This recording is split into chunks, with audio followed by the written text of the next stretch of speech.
Ćao, ovde Marko za Hip Hop Live, sa mnom je Struka, kako se Struka, što ima, sve dobro? Sjajno. Evo ovako, postavit ću ti par pitanja kratkih, reci mi kako si ti počeo, kad si mi pisao prvi tekst, za koliko godina? Pa prvi tekst sam već negde osnovno sam se nešto zezao, ali da kažeš malo ozbiljnije sam počeo da ih pišem negde u srednjoj školi, na primer treći srednje, pa sam ja mislim i snimio prvu svoju pesmu u jednom studiju u Svetskoj ulici, ali tako, negde treći srednja, kažem da sam počeo da pišem. Koja je to godina bilo? To je, ne sad, ne znam, računaj, na primjer, 2000. To je baš bilo davno. Reci mi, kako je bio osjećan prvi nastup, gde ti je bio prvi nastup? Prvi nastup je bio u maloj sali Doma omladine, znam da sam bio jako nervozan, da, i uzbuđen, ali sve je super prošlo, to je bilo neko predstavljanje demo bendova i izvođača u ono vreme koje je organizovao Skar, Who is in the House organizacija, i eto to otprilike bilo neko moje prvo iskustvo na biti. Reci mi kako je prvi spot udjelo koji će se kao meriti? Da, prvi spot je bio stvarno poseban doživljaj.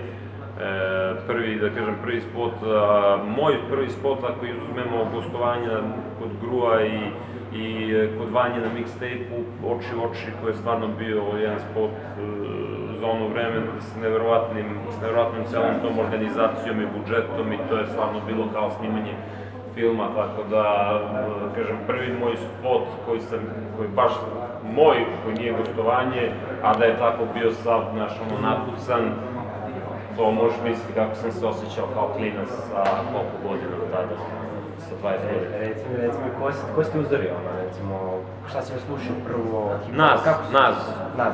Da. Sjajno. Obično ljudi kažu Tupac ili Biggie ili tako nešto, Nas je sjajno, znači njega slušam ja. Reci mi, znaš nešto od hip-hop? Ne, ja se ne bavim breakdanceom, super mi je to i poštujem, ali ja imam dve leve noge, nisam za to. Čuli ste, premijerno Hip Hop Live Struka ima dve leve noge. Ništa Struka, reci mi samo šta misliš o našem životu, konkretno Beograda, što si hip-hop žurke? Pa da, super je ovo, sve više ima tih nekih Friday Swag, ne znam, Bazin, da, R&B Shufflin, ne znam šta je još tu, DJ Playa i Meda, njihove žurke. Mislim, to je sad ime i za neko da kažeš i malo tvrđeg zvuka i malo komercijalnijeg, svega ima tako da ko to sluša ima gde da izađe. Gde izlaziš ti? Ja nigde ne izlazim, kažem, ja volim da blingam. Samo nastupaš, ima neki nastup? Jeste.